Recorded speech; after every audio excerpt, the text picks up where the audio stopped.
I won't go anywhere near children. One of the easiest things for me to do is give pleasure to people by hugging their babies. It's been removed from me. I have pictures taken, but I stand slightly away and don't touch and smile. I don't think I'm ever going to forget it. For decades, he was the squeaky clean face of British music. Sir Cliff Richard, a knighted legend, a symbol of enduring stardom. But behind the smiles and the anthems, a hidden life of quiet sacrifice and unspoken heartache was about to be shattered in the most public and devastating way imaginable. Imagine the unthinkable. Helicopter blades shattering the peace, police swarming his home, and his private life splashed across every screen. What secret was so explosive that it brought a national icon to his knees? What really happened behind the closed doors of a man who lived his life in the spotlight but guarded his privacy fiercely? Stick around, hit that subscribe button for more untold stories, and prepare to see Sir Cliff Richard as you've never seen him before. Before he was Sir Cliff, the music icon, he was just Harry Webb, a boy whose life began not with applause, but with the quiet ache of loss. Born in 1940 in the heat of British India, his world was one of servants and structure. But that life was ripped away when he was just 8. As India gained independence, his family was exiled, boarding a ship to a strange new home. They didn't arrive in the England of postcards, but a gray, rain-soaked country still scarred by war. The family was crammed into a single cold room in Surrey. The boy who once had servants now watched his mother cry in silence as his father struggled for work.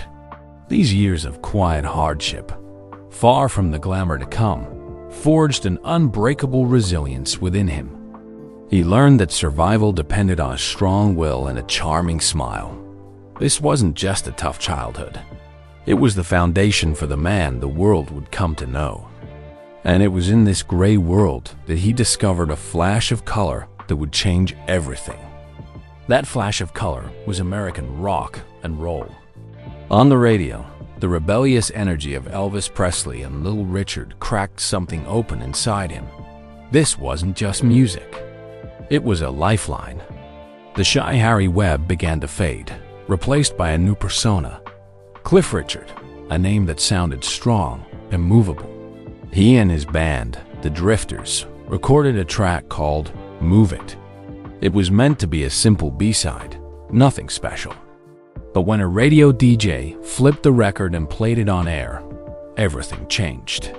The song shot to number 2 on the UK charts, its raw, electric sound shattering the status quo.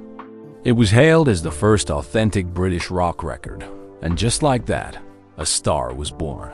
Cliff hysteria swept the nation. Teenagers screamed, records flew off the shelves, and the boy from a cold, crowded flat became the face of a generation. He was Britain's answer to Elvis, an icon on top of the world. But at the height of it all, he was about to make a decision that could have ended his career. In 1966, at the absolute peak of his fame, Cliff did the unthinkable. In an industry fueled by rebellion and excess, he publicly announced his devotion to Christianity. The move was seen as career self-destruction. The backlash was immediate and brutal. Fans walked away, concerts were canceled, and the media speculated he was finished with music for good. Cliff himself admitted to feeling completely lost, questioning if his entire pop star persona was a lie. For a moment, it seemed the critics were right. He was trapped between the demands of his faith and the expectations of his fame. But instead of retreating, he found a new path. He didn't abandon his career. He infused it with a new depth and sincerity. He stopped playing a character and started performing as himself, a man of quiet conviction. He had weathered a storm of the soul, but the unpredictable tides of the music industry were already turning against him. Just as he had redefined himself spiritually, the 1970s forced him to do so musically. For the first time in his career, the hits stopped coming. By 1975, he was facing a painful drought, and the silence from the charts was deafening. Cliff himself confessed he thought his time was finally over. But then, in 1976, he released a song that no one saw coming.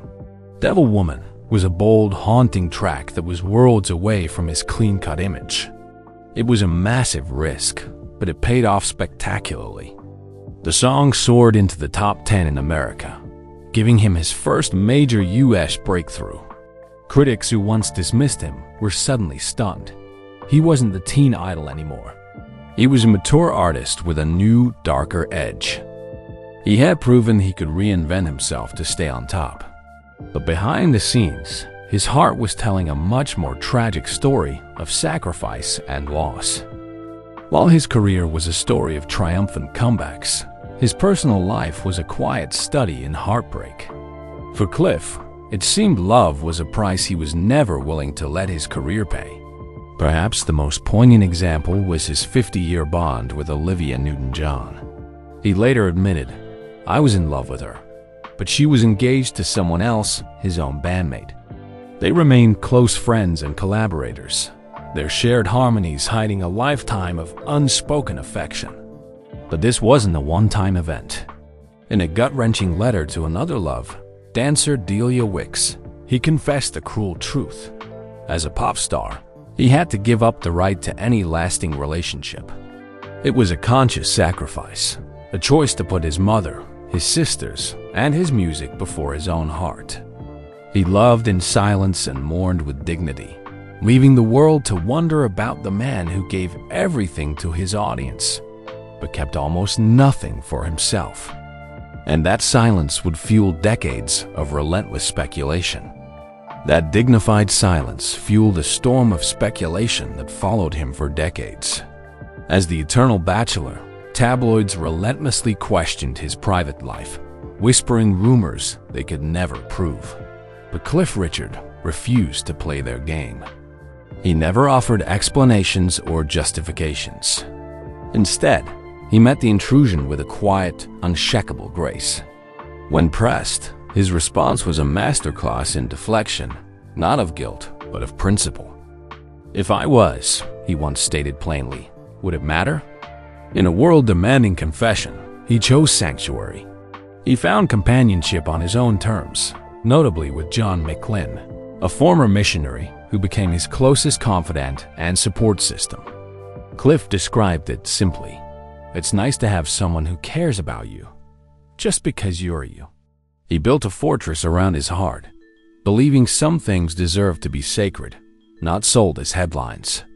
But the privacy he had spent a lifetime defending was about to be shattered by the sound of helicopter blades and the glare of television cameras. A nightmare was about to begin. That nightmare arrived on a summer day in 2014. Without warning, Cliff's home was swarmed by police. Above, helicopters buzzed, broadcasting every moment of the raid lived to the nation. The BBC, having been tipped off by the police, turned the violation of his home into a live media spectacle. All of this was based on a single, anonymous historical allegation for which he was never arrested or charged. A man with a 6-decade career and no criminal record watched his reputation being systematically dismantled on national television.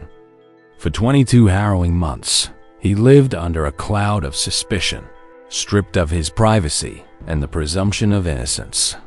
He later described it as a living nightmare, a period where the ground simply disappeared from beneath him. The stress was so immense it began to destroy his health. They had invaded his home and tarnished his name. His life was in ruins, but Cliff Richard was not about to let them destroy his spirit. Once the Crown Prosecution Service declared there was insufficient evidence and that no charges would be filed, Cliff Richard was officially a free man. But the damage was done. The public vindication couldn't erase the deep scars left by the ordeal. Friends noted the cheerful entertainer had dimmed, and Cliff himself admitted, "They stole my joy." But rather than retreat into bitterness, he channeled his pain into a powerful new purpose. He filed a landmark lawsuit against the BBC for their sensationalist and invasive coverage. In 2018, he won. The court ruled the BBC's actions were a serious invasion of his rights, a monumental victory against trial by media. It wasn't about the money. It was about the principle. He had been publicly humiliated, but he fought back with quiet determination, not just for himself, but for anyone who could be destroyed by headlines. He had survived the darkest chapter of his life and reclaimed his name. And in doing so, he showed the world what his enduring legacy would truly be built on. Today, in his mid-80s, Sir Cliff Richard is a living testament to resilience. Far from fading into a quiet retirement, he remains a vibrant force. As we speak in 2025, he's celebrating his 85th birthday with the Can't Stop Me Now tour, performing for legions of fans across the globe. He splits his time between his serene homes in Barbados and Portugal, living a life of peace and quiet discipline. While his career has amassed a fortune estimated around $100 million, his true wealth is measured differently. Guided by the faith he embraced decades ago, he has dedicated his life to philanthropy. Since the 1960s, he has tithed a portion of his income, funneling millions into charities for children, medical research, and the elderly through his own foundation. His legacy isn't just in his record-breaking sales. It's in his unwavering generosity. From a boy who knew poverty firsthand to an icon who survived betrayal, his story is not just about fame. It's about a life redeemed by quiet strength and profound purpose. So, as we look back on the incredible life of Sir Cliff Richard, we see more than just a music legend. We see a boy who turned hardship into strength, a superstar who sacrificed personal love for his calling, and a man who faced public ruin with unwavering dignity. He showed the world that true character isn't defined by fame, but by how one endures when the applause fades and the cameras turn against you. This is a story of resilience, faith, and the quiet courage to live on one's own terms. What part of his journey resonated most with you? Was it the quiet heartbreak, the comeback from the brink, or his dignified stand against injustice? Let us know your thoughts in the comments below. And if this story moved you, please like and subscribe to help us share more incredible true stories of the legends we thought we knew.